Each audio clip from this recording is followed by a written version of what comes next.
10 கடமைகள். அந்த 10 கடமைகள் வந்து நம்ம வந்து 1976 கொண்டு வரோம்.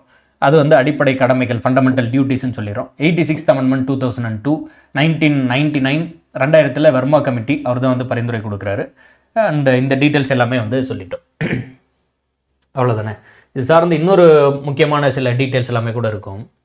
அதில் வந்து இந்த இது வந்து சொல்லிடலாம். அப்போ வந்து யார் பிரதமர் அப்படின்னா திருமதி இந்திரா காந்தி அம்மையார் அவர்கள் தான் பிரதமர். அதுபோல் அப்போதைய சட்ட அமைச்சர் யார் அப்படின்னா திரு HR கோகலே. இந்த பாயிண்ட் கொஞ்சம் முக்கியமாக தெளிவாக படித்து வச்சுக்கோங்க. இந்த மாதிரி ஏதாவது ஒரு கிரே ஷேடாக ஏதாவது ஒரு பாயிண்ட்டு எங்கேயாவது இருந்து பிடிச்சி கேள்வி போட்டுட்ருவாங்க. அது நம்ம வந்து கவனிக்காமல் விட்டுருவோம். அந்த தப்பு பண்ணக்கூடாது. மேக்ஸிமம் மற்ற டீட்டெயில்ஸ் எல்லாம் சொல்லிட்டு இருக்கேன். அப்போதைய இந்த கடமைகள் நம்ம வந்து இம்ப்ளிமெண்ட் பண்ணும்போது அப்போதைய பிரதமர் யார் அப்படின்னா இந்திரா காந்தி அம்மையார் தான் அப்போ வந்து பிரதமராக இருக்காங்க. அப்போ வந்து சட்ட அமைச்சர் யார் அப்படின்னா மினிஸ்டர் ஆஃப் லா, இல்லை சட்ட அமைச்சர் யார் அப்படின்னா திரு HR கோகலே அவர்கள் தான் வந்து சட்ட அமைச்சராக இருக்கார். அதெல்லாம் வந்து நல்லா கிளியராக நீங்கள் ஞாபகம் வச்சுக்கணும், கவனம்.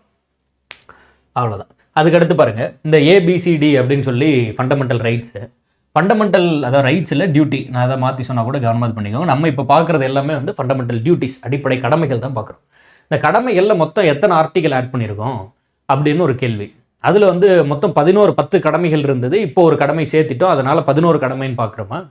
அப்போது மொத்தம் 11 கடமை இருக்குது, 11 ஆர்டிகல் இருக்குது அப்படின்னு கொடுத்து அது சரியா தப்பான்னு கேட்டுருவாங்க. ஒரே ஒரு ஆர்டிகல் தான் இருக்குது, அதை நீங்கள் நல்லா ஞாபகம் வச்சுக்கணும். அந்த ஒரே ஒரு ஆர்டிகல் என்ன? 51A. அந்த ஒரு ஆர்டிகலுக்குள்ளே நம்ம என்ன பண்ணியிருக்கோம்? 11 கடமைகளை வச்சுருக்கோம். அப்போ எத்தனை ஆர்டிகல் நம்ம வந்து கடமைகள் அப்படின்னு சொல்கிறோம் அப்படின்னா ஒன்லி ஒன், ஒரே ஒரு ஆர்டிகல் தான். எந்த ஆர்டிகல்? 51A.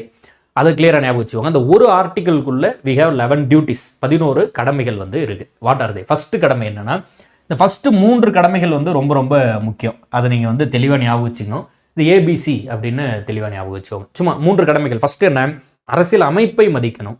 அரசியலமைப்பு நம்ம ஒரு புத்தகத்தில் நம்ம சும்மா நம்மளாம் நமக்கு நாம எழுதிக்கிட்ட ரூல்ஸ் தானே, அது நம்ம மரியாதை கொடுத்தா தான் அது புனிதமடையுது. புனிதம்னா வச்சு அந்த ஒரு மகத்துவமான தன்மை வந்து வருது.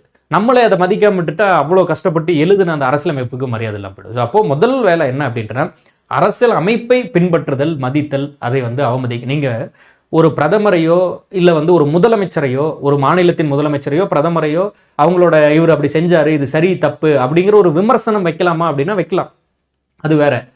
ஆனால் அரசியலமைப்பு புத்தகத்தை கொளுத்துறது, தேசிய கொடியை கொளுத்துறது அப்படிங்கிறது வேற. இதெல்லாம் பனிஷபிள் அஃபென்ஸ். உங்களுக்கு புரியுதுன்னு நினைக்கிறேன் இல்லையா?